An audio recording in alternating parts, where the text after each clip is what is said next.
you have these slatted bifold closet doors in your house, and do they always get really dusty, dirty? Today I'm going to show you quickly how I changed these bifold closet doors into bypass closet doors.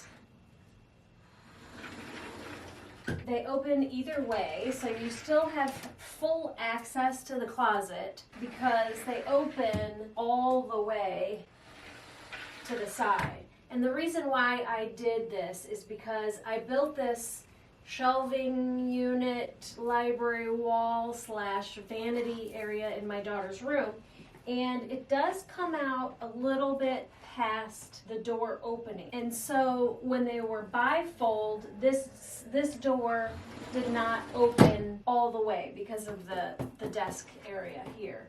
So that's why I changed these into bypass. And the way that I did it is I bought a new bypass track, and I bought this at the Habitat for Humanity. I think it was like $6. And then I bought the hardware, which are just rollers, also at Habitat for Humanity. Here we are on the inside, and that's what the roller looks like. And it just sits inside the back track of the door, and then the front one sits on the front track of the door. You see that? Here's this track, and this roller sits there. And then there's the front track, and that roller sits there. So that's how simple it is. And look, did I not take the hinges off? I didn't. Oh my goodness. I didn't even take the hinges off the doors. The hinges are still on the doors. All I did was toenail this door to this door. I guess that makes sense because, let's see here too. Because I wanted them to still fit in the opening and edge to edge. And then I installed the floor guide. So that's what the floor guide looks like. And I suppose I need to paint the edge of that door. I can't believe I didn't do that. That's the back one, so it doesn't show. All I did is I took the bifold doors off of the original track. I took the track out and then put the new track up, and I just screwed it right into the header of this. And then I took the doors off, and I just toenail screwed some screws into the back side to hold this together. And that's pretty much it. Then I installed the rollers on the tops of the doors and rehung them. And that's it. It was that easy. Now on to the fabric. So I wanted to cover this because I don't like it, and I love the look of gathered fabric in here. It goes with the style of the room. I bought this cute mushroom fabric from Hobby Lobby, as well as this green bias tape. What I've done is I've gathered the fabric up in here. I stapled the bottom and stapled the top, and then I'm going to put the bias tape in there. So I've got the fabric laid out on my cutting table. It is folded in half, so I can cut a full width of it. So I'm going to cut 3 pieces at 40 inches, and then I need 3 more pieces at 30 inches. And I'll tell you what, you don't have to go extra, because when you staple, you can pull your fabric and stretch it a little bit. Okay.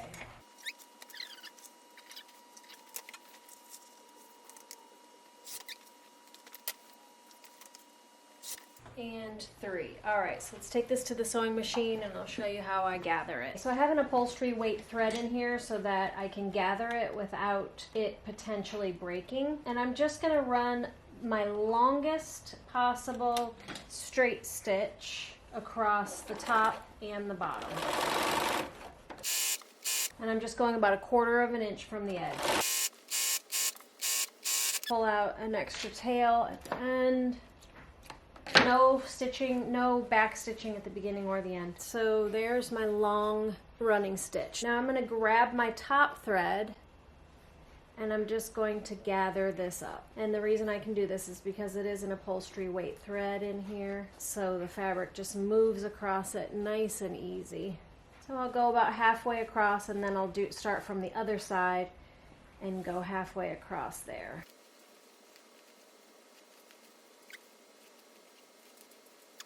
I'll do the same thing on the bottom on all of my panels. I will cut off the selvage edge because it's white, so I will cut that off. But I'm not hemming the sides or anything. When I go to staple, I'll just tuck in the raw edge like that and staple it like that. So there's not really any reason to even do side seams. Okay, and that's it. I'm not stitching over this to hold the gathers in or anything. I'm just leaving it just like this on the upholstery weight thread so that I can take it in there, and if I need to, I can spread it out a little bit further or tighten it up a little bit more. So it's that simple. Just make sure that you get your pattern on right side up. Let's do this. I actually brought my compressor in here for this because I did these two with my manual staple gun and it was a real pain, but it can be done. So if you don't have a compressor and staple gun, by all means you can use just a manual staple gun. So first thing I'm going to do is I'm going to tuck in the raw edge and I'll staple that corner first. Okay, so I did one side then the other side. Now I'll go to the center and go in betweens. And I'm going pretty close together because when I go to the bottom, I want to be able to pull this nice and tight. So I don't want any drooping in between the staples. I'm going to do the same on the bottom. I'll do this side, center, and then in between. Make sure I'm folding over that last bit, pulling it down to stretch it tight.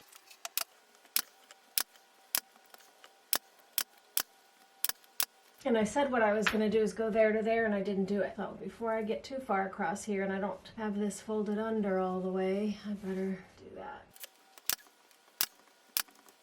Now I can kind of arrange the gathers a little bit better, like make them a little bit more even. Okay. Love it.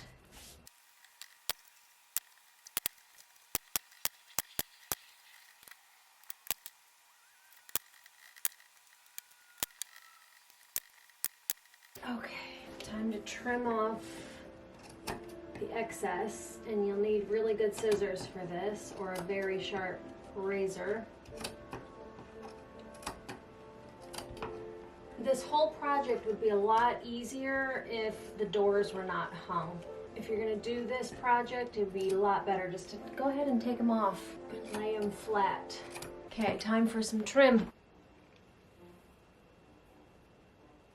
Alright, I'm going to measure out enough for all of these, and I'm giving myself enough to put a little bit of a return on each end so that I can fold it over and have a nice clean end. So I'm just going to do a little dab of glue here, fold that end over. You know what I think might have been better than just this bias tape is I should have made double welt. Maybe I will. So I decided to go ahead and use the double welt instead of the binding because I think it just looks so much neater and nicer because it's the same color as my fabric and it just looks so much nicer. And if you want to see the video on how I created this library wall / bookshelves / vanity area in my daughter's room, just click on the video on your screen and I'll see you over there.